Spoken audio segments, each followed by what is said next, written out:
a Slovak populist party that wants to stop military aid to Ukraine and is critical of the EU and NATO, will be tasked with forming a new government after winning elections.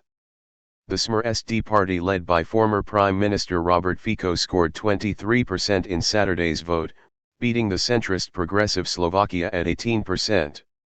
Slovakia and the people in Slovakia have bigger problems than dealing with Ukraine, Fico told reporters on Sunday. He added Ukraine was a huge tragedy for all and called for peace talks as further killing will not help anyone. During the campaign, the 59-year-old vowed that Slovakia would not send a single round of ammunition to Ukraine and called for better ties with Russia. President Zuzana Kaputova, a former member of Progressive Slovakia and a longtime political rival of Fico, said she would task him with forming a new government. The new government will replace a wobbly center-right coalition in power since 2020. Analysts have said a Fico government could radically change Slovakia's foreign policy to resemble that of Hungarian Prime Minister Viktor Orban. But Fico, a leftist former lawyer, said Sunday that Slovakia's foreign policy focus would not change as we are naturally EU members.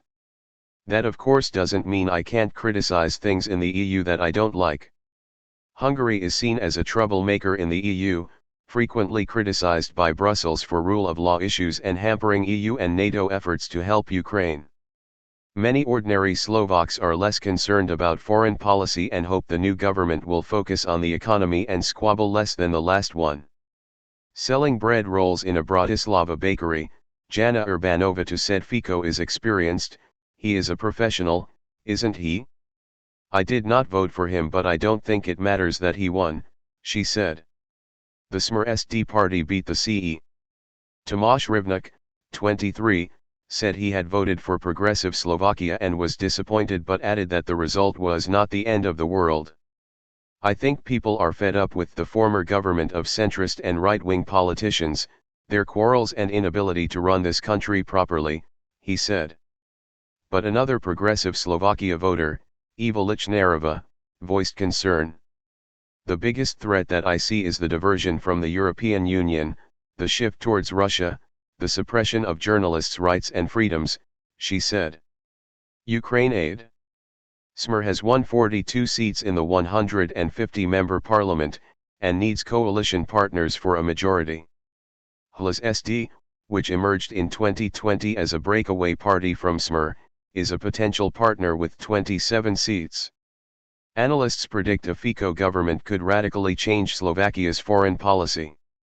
Its chairman Peter Pellegrini became premier in 2018 after Fico's resignation amid nationwide protests following the murder of journalist Jan Kuciak and his fiancée, Martina Kusnierova. Kuciak uncovered links between the Italian mafia and Fico's government in his last article, published posthumously. The two parties could team up with the nationalist Slovak National Party, SNS, which won 10 seats, for a parliamentary majority of 79 seats. Fico has already ruled twice with the SNS, which is also opposed to military aid for Ukraine. Slovakia is one of Europe's biggest donors to Ukraine, relative to the size of its economy. Surge in disinformation. Slovakia's next parliament will also include the centrist Olano party of Maverick former Premier Igor Matovic, who got involved in a fist-fight with a Smer member during the heated campaign. The centrist Christian Democrats and the right-wing SAS also garnered enough votes to have seats in parliament. The election campaign was tarnished by particularly high rates of online disinformation, often targeting Progressive Slovakia chairman Michael Šimečka, a European Parliament vice speaker. Slovakia emerged as an independent country in 1993, following a peaceful split with the Czech Republic after Czechoslovakia shed 4 decades of totalitarian communist rule in 1989. Although many Slovaks have experience with the Moscow-steered communist regime, analysts say many are vulnerable to pro-Kremlin disinformation. Fico's election campaign also featured rhetoric against the LGBTQ+ community and migrants, causing concern among non-governmental organizations.